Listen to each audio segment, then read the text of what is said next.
Well, I recorded this intro and then it, for some reason, got deleted, but we're going to do this again. In this episode, it is Trent Knox with the Trent Knox Show, or, I'm contemplating Trent Knox podcast, but it is the Trent Knox Show, the origins of it. And in this episode, I'm talking about the current happenings and going ons since pretty much the new year, and trying to decompress what has been going on as far as experiences and whatnot. And I hope that you get value out of this episode. Uh, Stay tuned for the intro and a ad from our sponsor, Anchor FM. I will be back with you very shortly. Thank you for listening.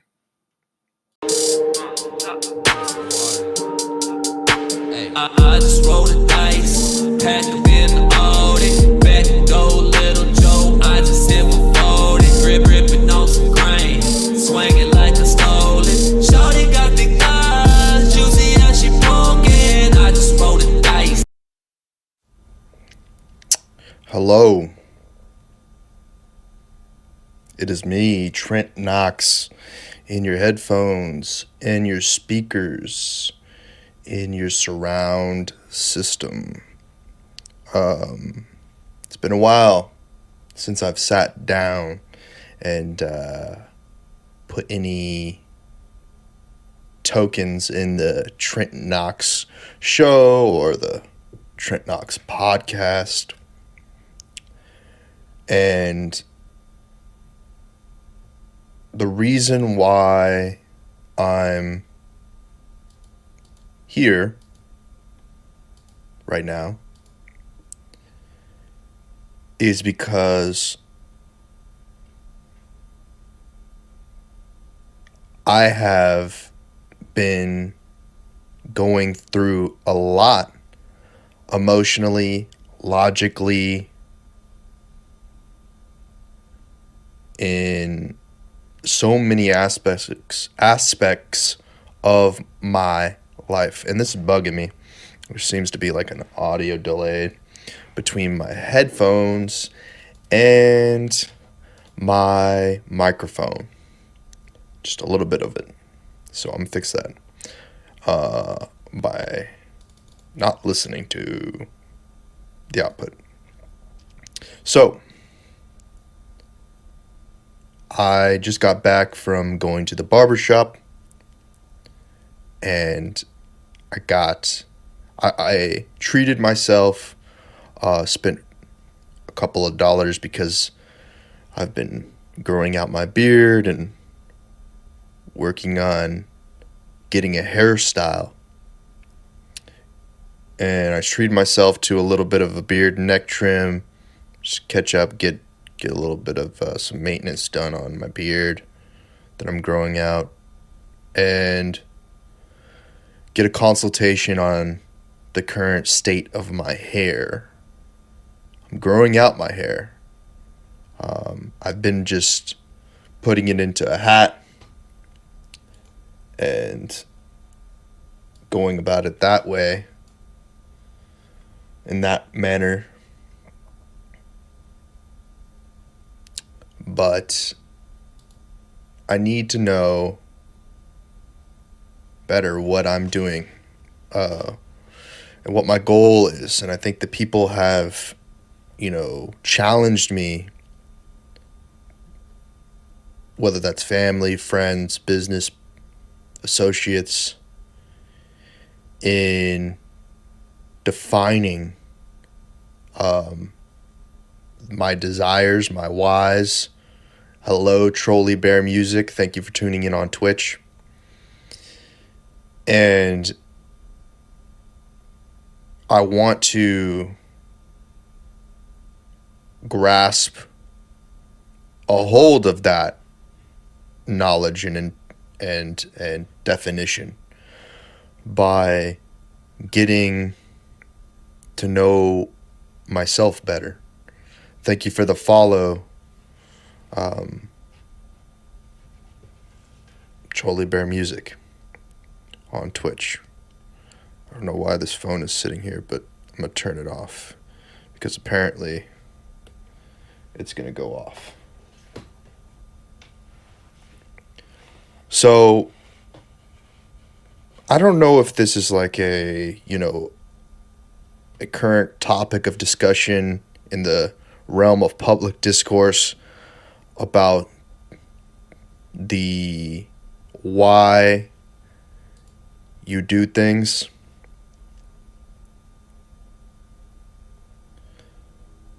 And Trolley Bear Music says, always remember every day's a gift. That's so true. I mean, whatever trillion to one that Gary Vee says about life, that rings true also in the day-to-day mortality that we have. And that we are blessed to be able to wake up and execute on whatever task or thing that we want to accomplish in the day. Anyway, recently I've been being labeled or defined as a variety of different things, whether positive or negative, and it's been very troubling for me to accept these titles, these definitions, these labels, and whether that's the ones that I put on myself, like podcast producer or entrepreneur or any sort of content creator or whatever you want to label it as, or if I use a hashtag. Gary Vee is the GOAT Trolley Bear Music, and listening to his new weekly V puts things in a different perspective than the daily V, because it obviously gives him more opportunity to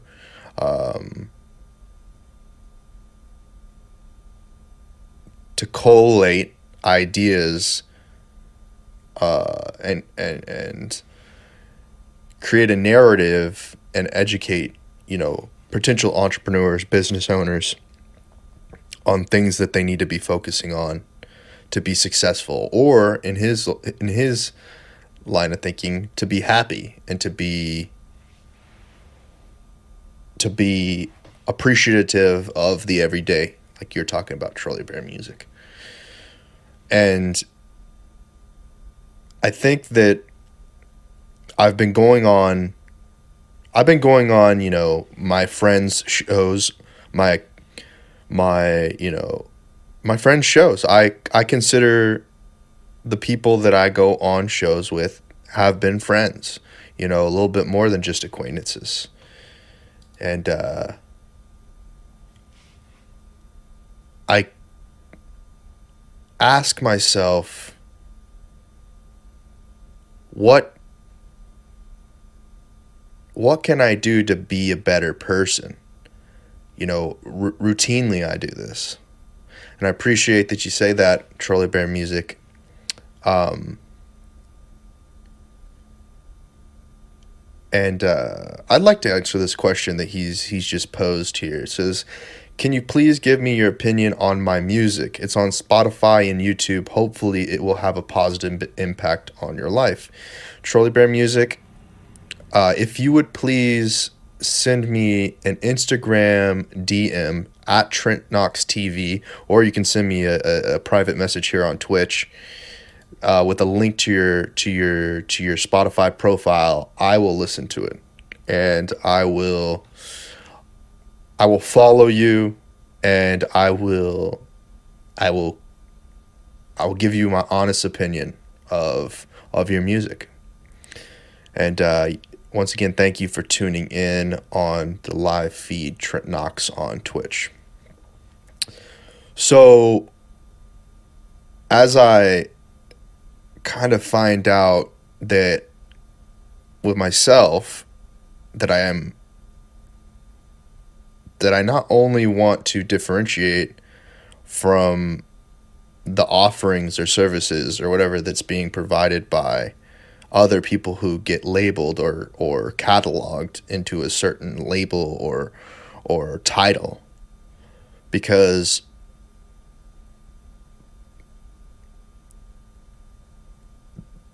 there's a difference between generations, and a person who consumes content on Twitch like I do is vastly different than someone who consumes terrestrial television and produces content for that.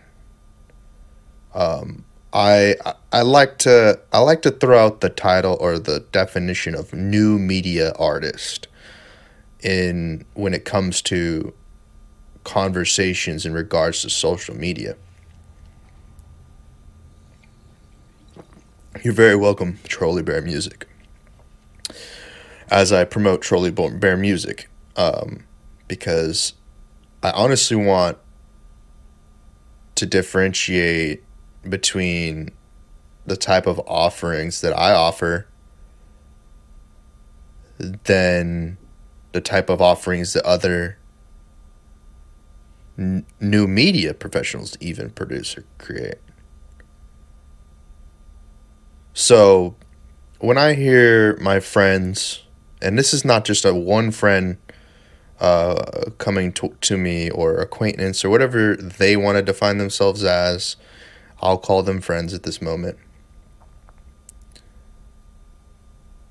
They challenge me into thinking more in depth and then working on a method to communicate in the English language what the reason is for everything I do. And everything I do is being scrutinized.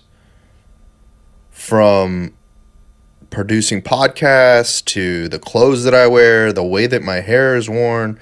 And that's because I have subjected myself to being an on-screen talent. I have, when the opportunity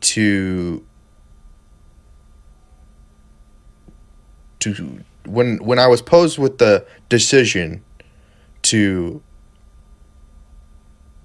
create content online or sit on the bench and be a bench warmer for being, creating content for terrestrial television or for radio or whatever you want to call old media, I would have sat the bench for potentially the rest of my life. And, I posed the question to some of my friends. I say, well, I want to win championship rings, and I can't win a championship ring. I don't feel the validation of winning a championship ring from the bench. I don't feel like I didn't put the effort in that those starting 5, starting 12,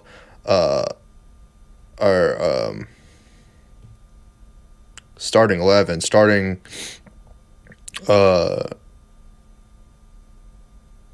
whatever, whatever sport you want to talk about. The people in the arena. The people, you can sit the bench and be in the arena, but you're not on the field. I just don't feel like, especially in television and radio, for me, getting on the field is too hard. It's too difficult. The amount of money, the place in life that you have to start at doesn't come from the hood, doesn't come from Section 8 housing, doesn't come from the block, doesn't come from whatever lower socioeconomic level that I came from, than from studio Hollywood executives sitting in their cushy 9-to-5 job in sweet ass Beverly Hills. You know, they may work as hard as they possibly can. They'll never have the experience that comes from working it out in the slums and in the streets in the gutter. So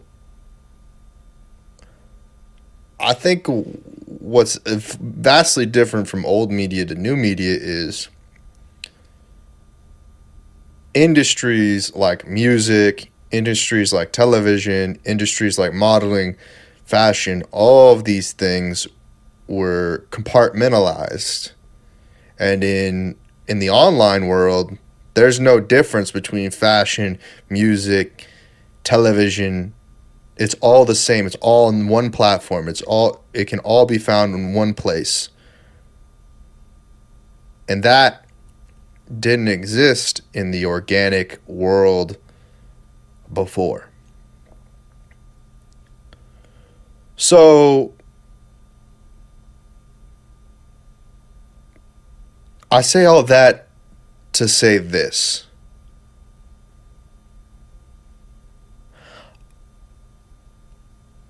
I think that there is validation in a offline system like Hollywood, Bollywood, the Asian markets, the European market. I mean, it was to say that Hollywood dominated the entertainment and social discord for the longest time, but that doesn't necessarily mean anything at scale anymore. Someone can represent themselves. You don't need representation necessarily online unless you just want to delegate that extra work to someone else. And that's why in many cases I understand why people want to outsource work and why they want to get the lowest cost. The trouble is that it alienates the people closest to you. And it puts them in a position where the cost of living in at least the United States of America, it's difficult to find a living wage. And I want to read this message real quick from Maury912. How about ads in newspapers that show models? This is a great question, because print media is relatively consumed the same way that online media is consumed, given that online media is not globally accessible as much as print media is. And eventually this will change. But some of the older systems still potentially reach a larger audience. And we're always talking about reach when we're talking about distribution, manufacturing, and outsourcing and all these things, and imports, exports. Because when we talk about the business of entertainment, the business of advertising, it gets larger and larger. And Maury912 says after this, he says, radio is probably the best thing there is for online and offline reach. You know what? I probably would agree with that statement right now. Although I would say that podcasting, if podcasting was changed to be a more tangible delivery, I think that it would surpass if podcasts were distributed in the way that music was, or in the way that music is or was, it would surpass radio, talk radio, and I think that's when we just get into where labels, again, going back to the beginning of this podcast, are not they're not as defined as we once thought they were. Now the internet just it has changed the language.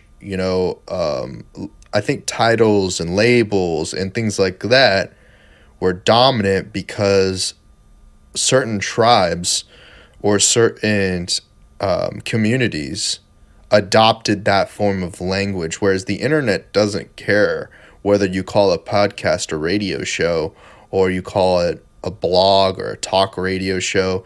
It does.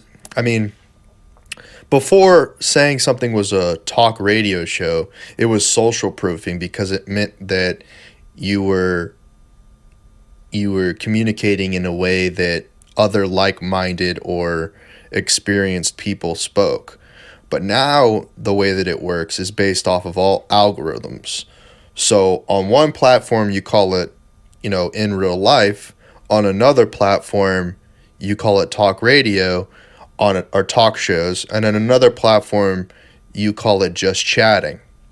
So when we're talking about this, the breadth of reach, when we're talking about terrestrial radio versus online podcast or offline podcasts are slowly becoming the dominant form of audio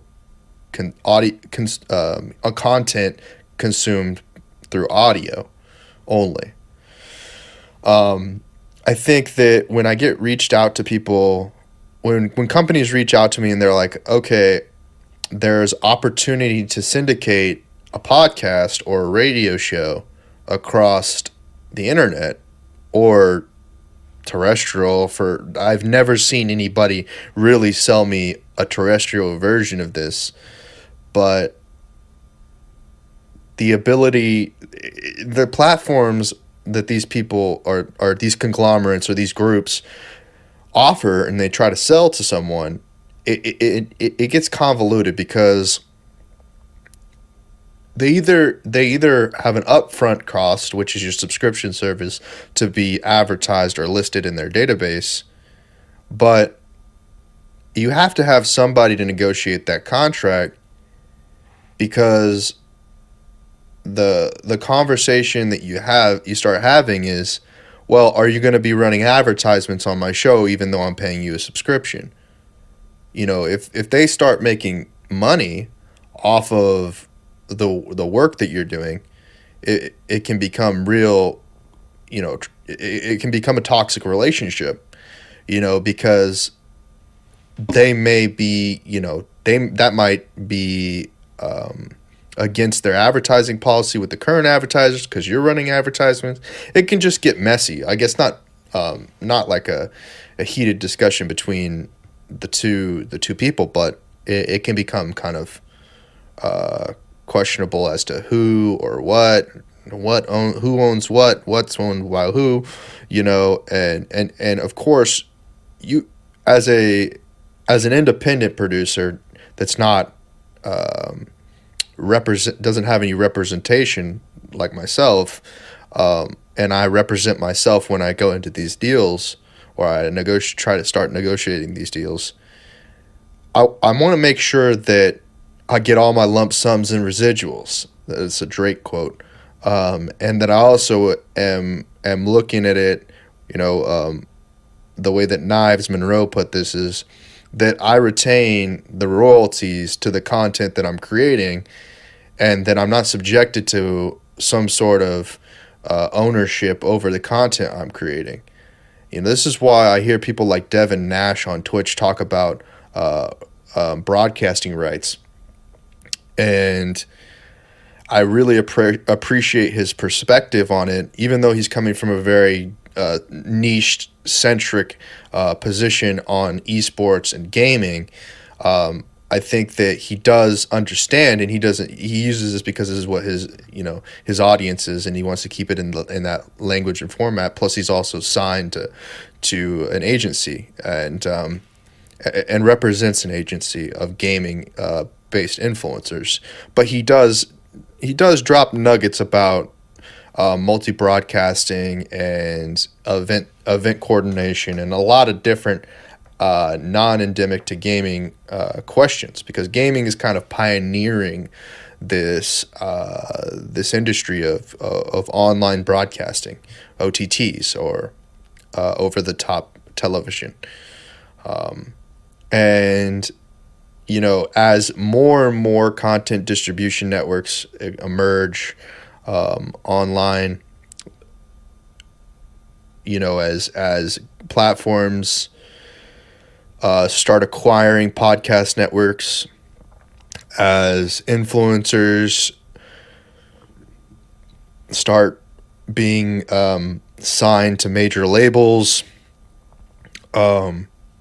and we haven't. I can't give a good. I haven't seen a music label sign a model, in the public Discord, like Discord, public court of opinion or whatever, signing someone. But I'll buy it. We've had musicians that lip sync, and maybe that's just an actor, or we can, we define something as one thing, but in reality it's another, and we kind of just tried to figure out where people place as far as that goes. But anyway, these are all kind of things that I'm trying to decompress in my mind, and as I think about some of these, deeper subjects in regards to live streaming, in regards to podcasting, in regards to videography, vlogging, and as the platforms shift and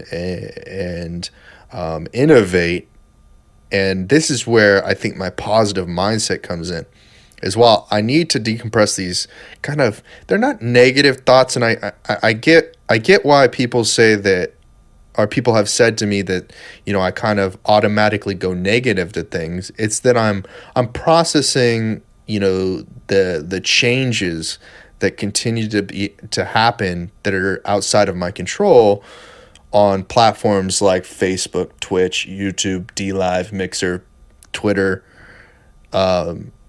because I'm not as close to the source code as some of the developers. And then the support staff for these platforms are either as distant or lack the communication skills to communicate with the development side of these platforms. So when I start thinking about a platform like Twitch, which offers the most discoverability, visibility of all the live stream platforms, because of the way that they catalog content creators, or the places that they put people. I think that I get kind of frustrated when the system isn't ubiquitously or universally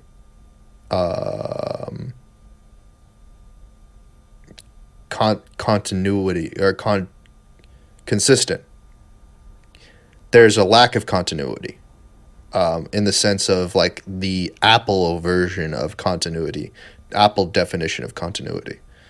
The lack of development for a platform that is highly consumed in the Internet of Things, where you could potentially be consuming a live stream while commuting in your Lyft on a Tesla screen, and that it gets frustrating when the innovation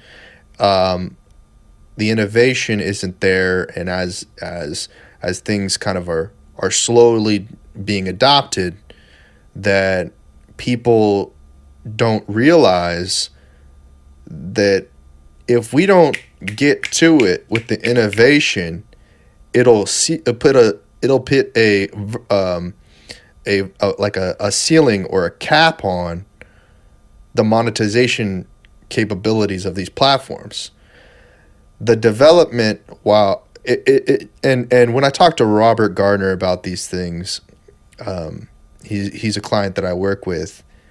You know, he the reason why I work with him is because I'm quick to move fast and break things, because this is the type of mentality that you need in order to provide for people. You need to understand where your weaknesses are. And it gets frustrating when the people on your own team are working against you. For instance, like, I'm in an independent position, and my opinion is of my own, and it gets challenging when a large conglomerate, like a platform or a brand, isolates me or isolates one of my friends or people or collaborators, and puts them in a position to where they can't grow. Alex, thank you very much for this question. Who are you talking to? And I am currently talking to my audience on the podcast. Thank you for asking that question. If you're listening to this on the audio on demand, or if you're on the live stream like Alex, I hope that I should say the content that I'm creating right now is for people like myself, that they work in the industry of entertainment. They work as a videographer. They're a content creator. They're an influencer. They're looking to develop their brand. They're in a position where they need to have someone to consult about their ideas, someone to look at it from a different perspective, think about how they can break out of their stagnation, where they feel like they've become complacent, that they feel like they're stuck, that they feel like there's no way for them to grow. These are the type of people that I'm talking to, and these are people I'm trying to get my message to, and these are the type of people that are like me, that are small streamers, to establishing YouTube content creators, and that's a really cool emote right there, Idiocracy. Idiocracy, I think that's how you pronounce it. It's like a T-Rex, I guess, or maybe like a guy with his hands folded. I'm not quite sure. Maybe it's a dude with a nose. That's a question. It's a question mark with like one of those psychiatry. I forget what the name is. If someone in chat could tell me what this emote is supposed to be, I'll follow up with that and let the podcast listeners know about that. So where was I at? Platforms, essentially, as conglomerates, Twitch, Facebook, YouTube, DLive, or Twitter, any of these platforms, Trent Knox TV on them, or Trent Knox, you could just search that, is that they're all competing for share of the market, right? However, some of these platforms outside of Twitch, which I said earlier, highly discoverable, highly visible if you do what you can to collaborate with other Twitch content creators, and if they come in, you have to be open to collaboration, at least on Twitch. It's very difficult because there's no directory or database on platforms like Twitter, platforms like YouTube, platforms like Facebook. They emphasize more to an audience of post-production content creation, but they're changing, and we could see within a few years that they become a more competitive option for streamers looking to design and create their own broadcasting platform or broadcasting audience. For me, I got into live streaming from just watching live streams back in 2009. And, I ended up in film school. That's just the way that my life went. And, and that put me in a position to where I was watching, the transition from Justin TV to Twitch, and my eyes were there. I had eyeballs on that, and when it came time to make content for Twitch, I switched on my PS4, and I put out some videos. I did it on YouTube. I did it on Twitch. I was so I knew that it would be. I knew that this was the new rock and roll. It's the new pirate radio. It's the new, it's the new, it's new, and it's an opportunity to do something different. Whereas everyone is chasing the dream of Netflix, HBO, Hulu, Sundance,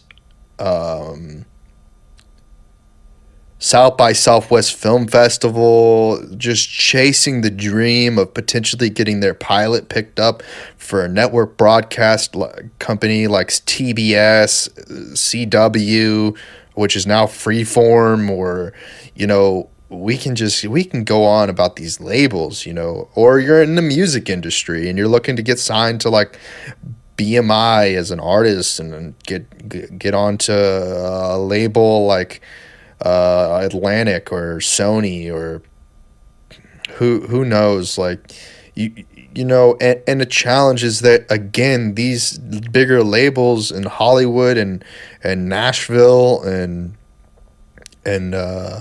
whatnot, they're just so compartmentalized. They don't behave in the way that the social media, online media, OTT platforms behave. There's no differentiation between someone who's in fashion, someone who's in music. Kanye West is a great example. Even though he came from old world media, he is pioneering new media. And while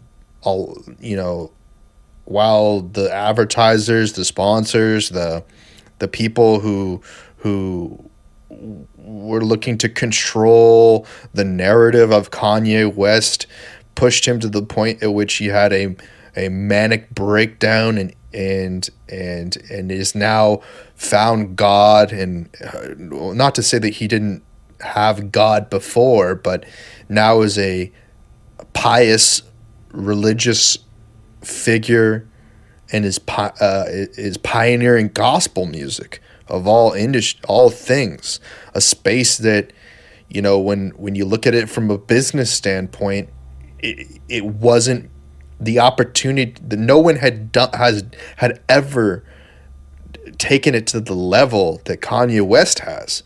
Kanye West is now on tour, going to the most venues potentially in the world, because he's with gospel music, he's tied himself to a religion. He has made it so that he can reach one of the largest audiences in the world and be able to perform in ways that the oligarch, or the what was going to use that word that people get frustrated with, that the traditional media system can't control, because it is owned and operated by a completely different system. He's the first one to really take it to a real high level status, where you see him you see him with Joel Osteen in Houston, rocking out to one of the largest crowds that he may ever see, because it's just a totally different opportunity and market. And that's what the internet is. The internet is just a screen or a VR headset away from providing a potential content creator that extremely scalable. Why can't I say this? I can't get the scale it out. I can't get it out. Opportunity. And these are the things that I'm thinking about. And I think that a lot of times people may be having a surface level consumption of this. But this is what I do. Again, this is what I do.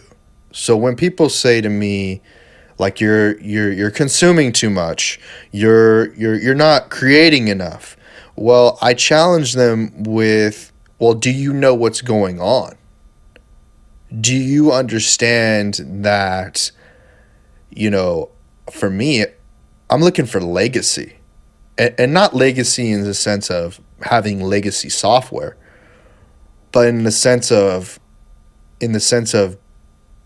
having being in places where others are not, and being creating a catalog or a database of information about the way that I lived, so that my family, my community, my nation, the people that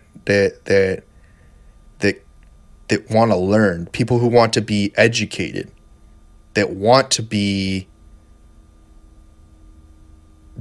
know what is currently going on in the world, can find it. I don't want to be subjected to being isolated by a singular platform or technology. So I don't, while it's frustrating that I'm sitting the bench for television and Netflix and OTTs like Hulu, and I'm sitting the bench on Vimeo, and I'm sitting the bench on these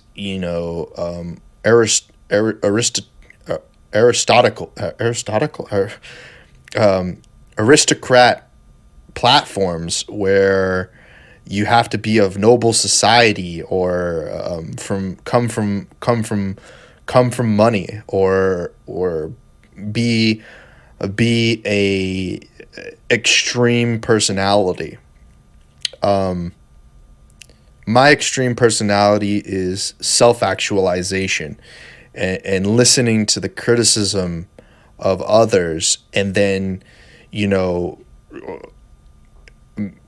providing my opinion of that criticism, and trying to get a better definition of what that criticism is, and find out a common language between the platforms, to do the best job that I can to let people know about the happenings across the platforms, whether that be offline, online, wherever someone exists, so that they're prepared for the conflicts or the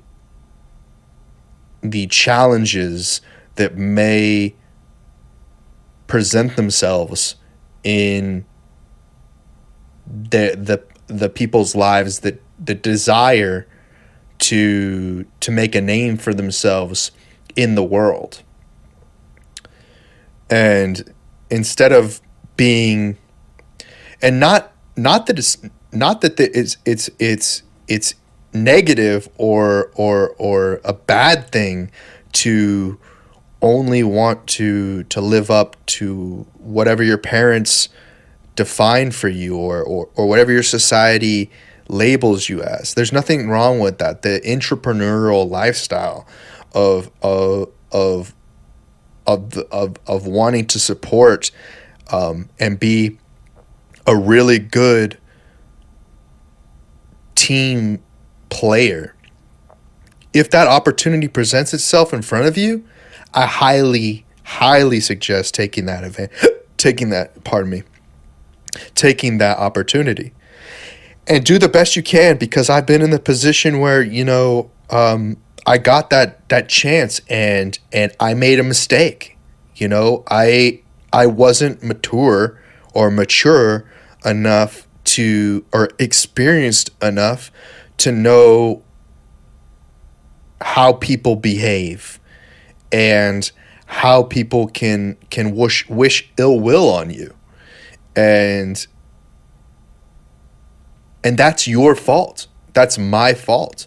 That's the individual's fault. You can be on a team and be ignorant and be over arrogant and be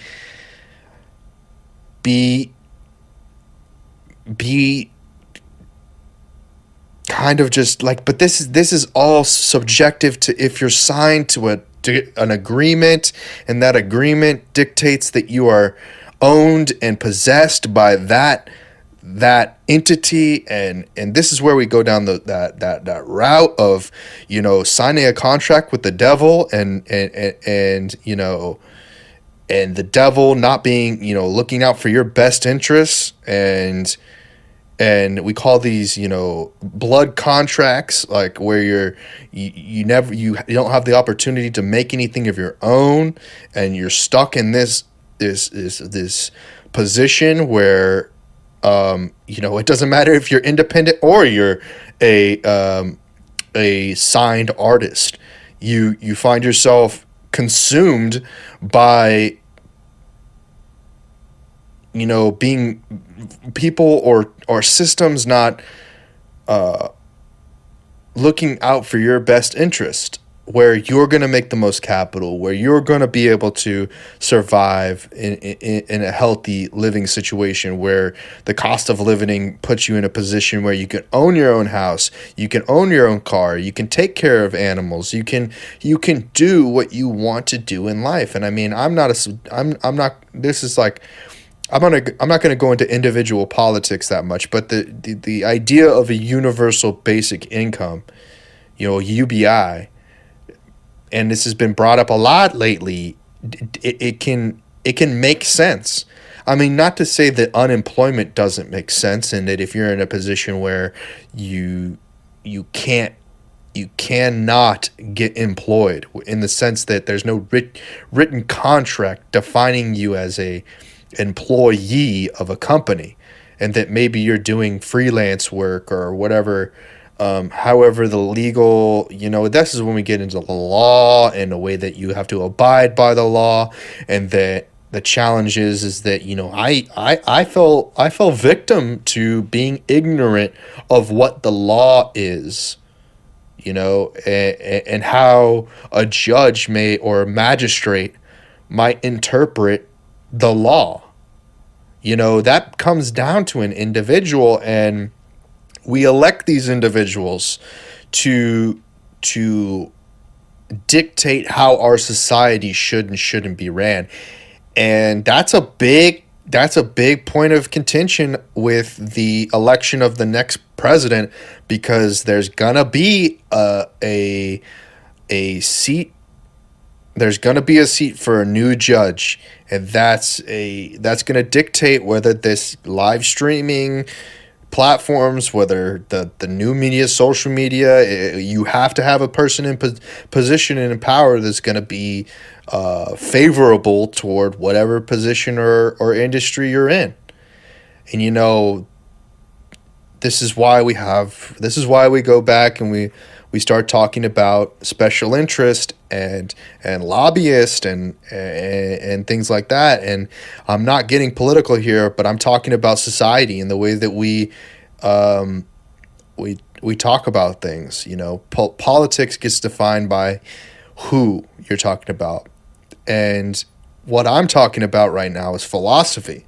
What I'm talking about right now is psychology. And what I'm talking about right now is strategy and logistics and the way to position yourself so that you don't get taken advantage of. You know, and I'm not, I'm not calling for a revolution. I'm not calling for, I'm not calling for anarchy. What I'm calling for is thought and and and I'm rambling here, and I'm starting to have a speech problem trying to collate these ideas and put them on wax, because I think that people are quick to judge, or quick to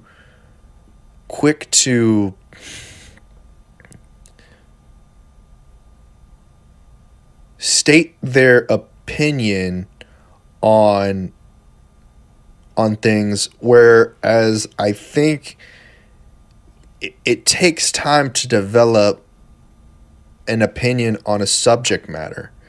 And I can hear the hypocrisy in this, because like, maybe you shouldn't say anything till you're dead is like some people have that, you should never have an opinion until you're dead kind of philosophy, is that people are going to scrutinize your opinions regardless, so you might as well just put them on wax. And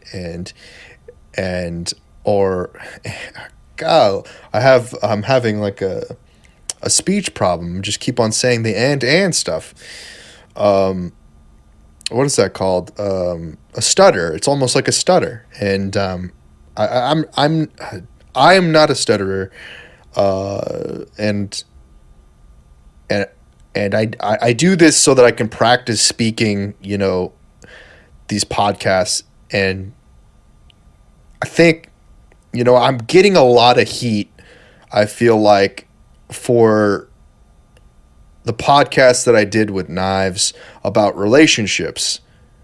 And I think the reason why I'm getting a lot of heat from that, and why I feel like, I feel like I'm in one of those situations where like you were like hitting on someone else's girlfriend, and or you made another person's girlfriend mad, and now she's talking a bunch of mess to the boyfriend, and now the boyfriend has to have a negative opinion on you, and then he's like, hey, I'm going to see you after school to fight you, but now we're talking about, I'm going to see you after this podcast to fight you, verbally or physically or whatever way. But the energies of my perceptions of the way that I commentated on relationships, I feel like I'm getting a lot of negative energy from it, because it's just my experience. And maybe I didn't for that podcast that I went on, maybe I didn't iterate enough that it's my experience. In my experience of relationships, and what I define as a relationship, and what my partner or the girl that I was in a relationship with, I shouldn't use the word partner, because that makes a weird statement. Like, that makes it my girlfriend. I've never been in a relationship with a man or a boy or anything like that. I'm a heterosexual male. Maybe you can hate me for that or whatever, but that's my choice, right? I get the chance, that's what I do. Okay, I don't care what you do, but this is the way that I'm talking about relationships. It doesn't change much. You girlfriend, boyfriend, whatever situation you're in. You may think that you're in a relationship. You might think that you're not in a relationship. Maybe it's not clearly defined. And the challenge in that, for me, in my experience, is that it has only gone so far, and when I was talking in that podcast And I highly recommend going and listening to the Knives Monroe versus the podcast episode that I'm talking about, where I was a guest talking about relationships. I think the thing that needs to be noted is that I was talking about where in situations, girls or maybe even guys have gotten the impression that they're in some sort of relationship with me, that some sort of romantic relationship. And vice versa, maybe I was in that position as well, thinking that the relationship was more real than reality, or than the actual God's view, or bird's eye view, or the all-seeing eyes view of the relationship, Big Brother's view, or whatever it may be. I think that, and I'm going to use my hands to describe this, because I know this is a challenging thing for a lot of people, is to have some authority in your relationships. And that a lot of people want to create a chasm in their relationship where nobody knows what the truth is.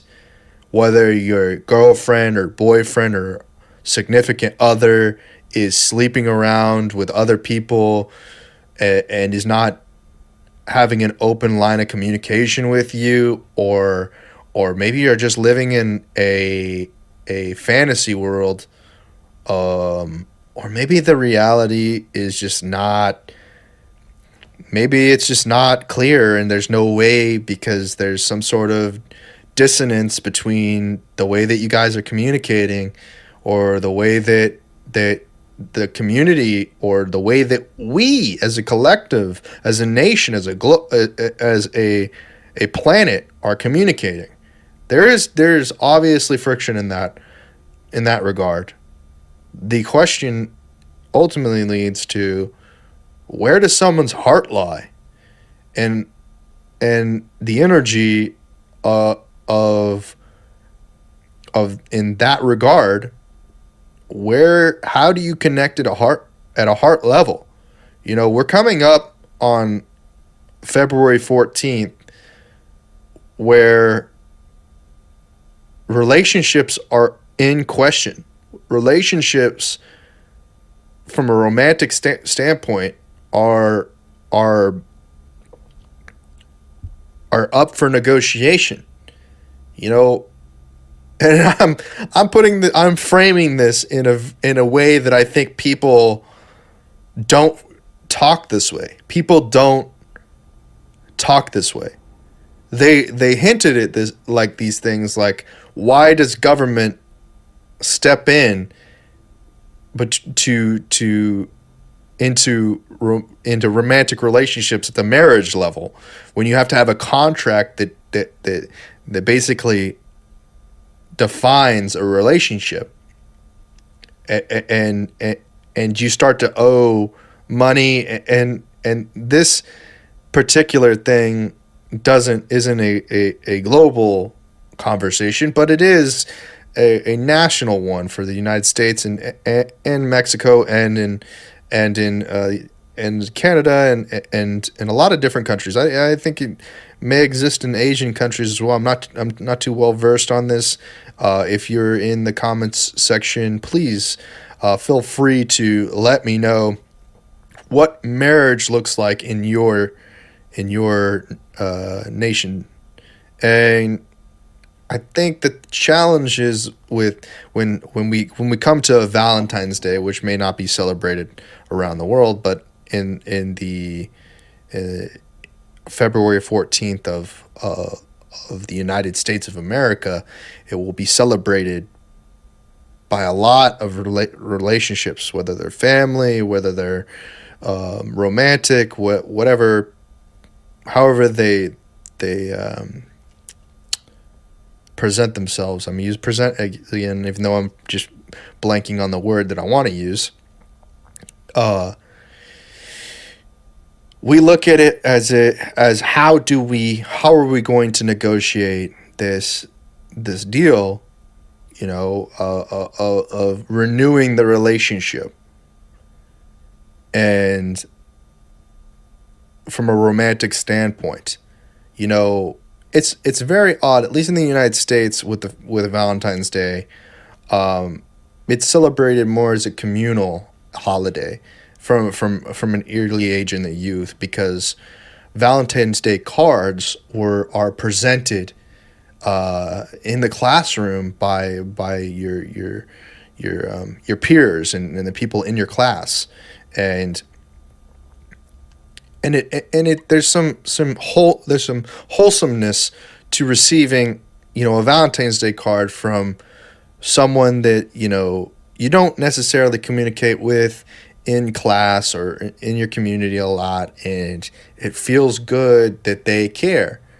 I mean, and then it elevates to another level, and this is where I think one of the first relationships that I've ever had, or this is one of those first places where I probably thought that something was more real than it was. Third grade, kindergarten mentality of remembering these relationships and thinking back, ooh, first heartbreak, first time that romance is really hit really hard and broken my heart, and I take that sometimes to my businesses and my brands. And I think February 14th for me, because I'm not in a relationship with a female or a girl, will be that I need to think about my connection with my businesses,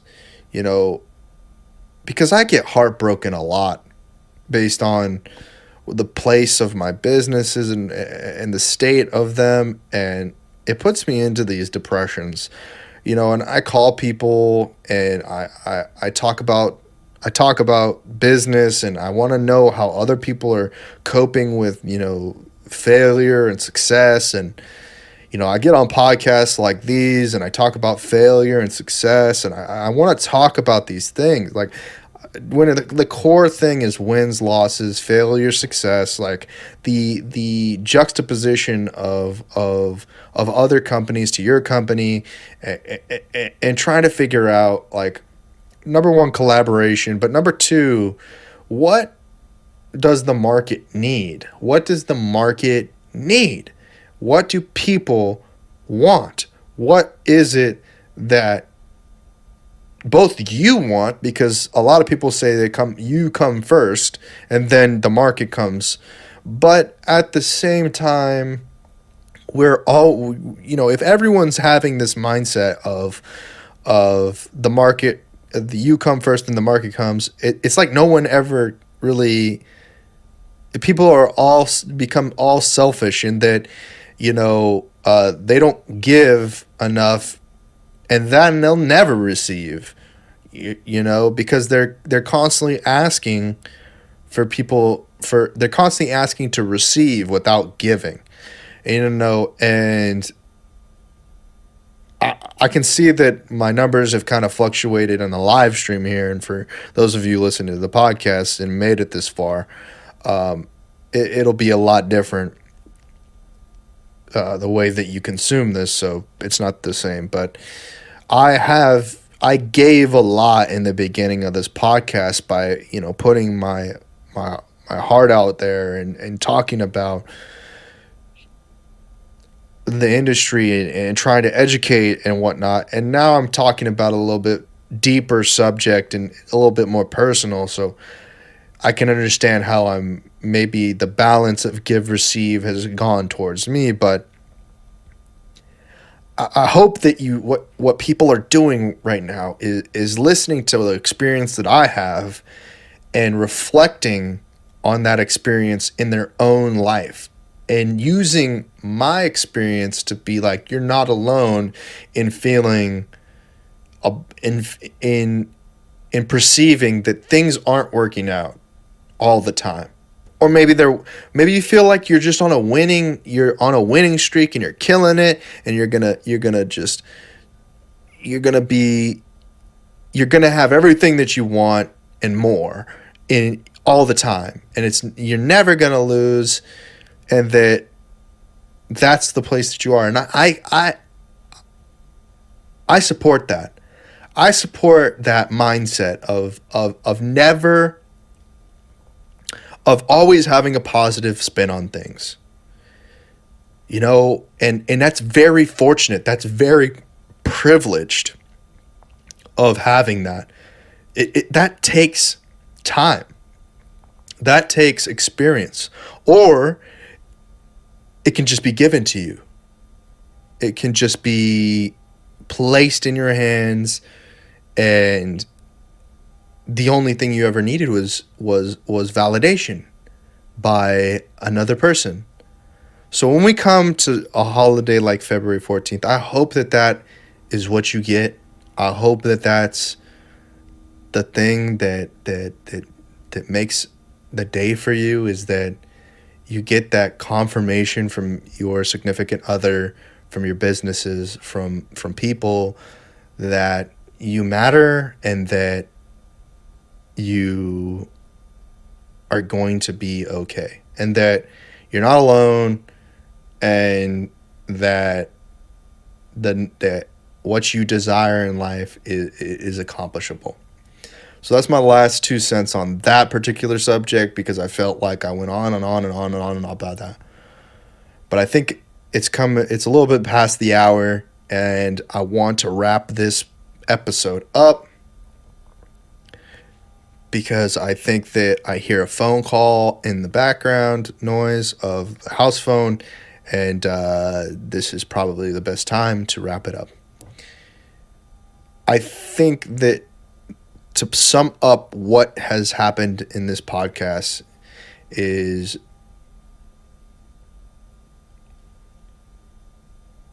I don't feel like there are conversations being had in regards to the trials and tribulations within individual niches.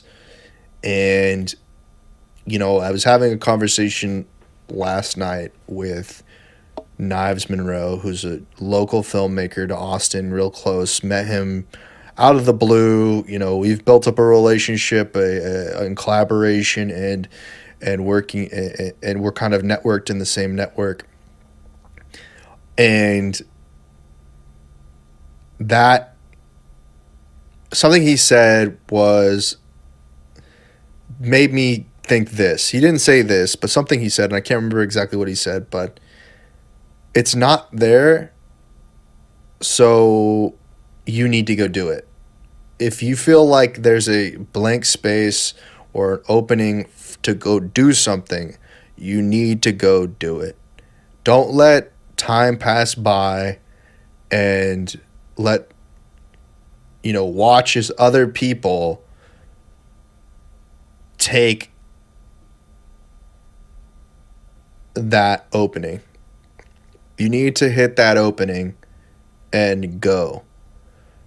And maybe something will happen from it, or maybe it will bear no fruit. But if you believe in it, if you truly believe that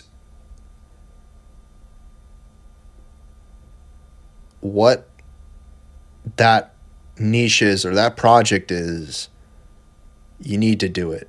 You need to know. You just need to know. You need to know if it's for you or not for you. And for me, and don't let people say that you're crazy, or don't let people saying that you're crazy, or that you're a nobody, or that you're a loser, hold you down. And this is going back to something that Gary V says. You have to love losing as much as you love winning, or even more, because you're going to lose 9 times out of 10, but that one time that you win is going to be so great that you won't remember the losses.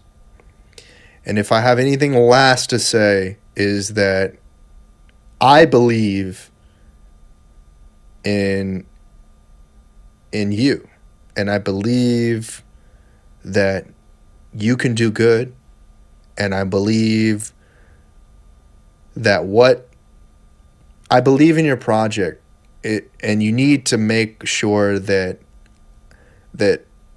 you surround yourself with other people that believe in your project, and that you need to have people that support you emotionally, logically, and aren't looking to degrade you and put you in a box, and isolate you and make sure that you can't be, that they want to level with you, or they want to sand you down to be like them. Be yourself. Be passionate. Be assertive. Go and accomplish that thing that you want to accomplish. And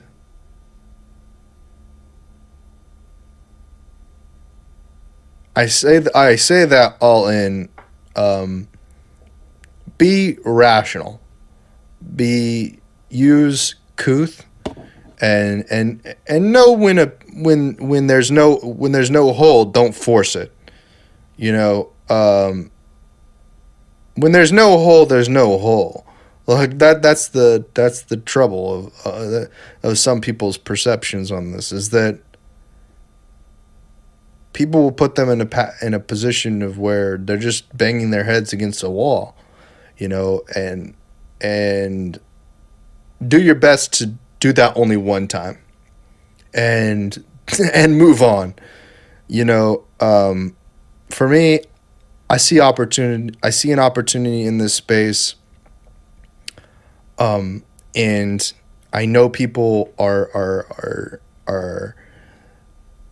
getting value out of what I've said, and as I learn, I can give more. I love to give more, and I hope that I'd love to give more. That's the last thing I gotta say. And thank you very much for tuning into this podcast. And if you'd like to follow me on social media, you can go to Instagram, Facebook, search Trent Knox or Trent Knox TV, Twitter as well. I don't really present myself on TikTok, but I'm on there. Snapchat, I'm on there somewhere. I don't know how you'd find me. Go to my website, www.trentknox.com. And if you would like to participate on one of these shows and schedule something to where we can do a guest appearance, please DM me, and I'd love to have you on the show to talk about what you do and your passion. But thanks for watching, and I'll see you or talk to you on the next episode.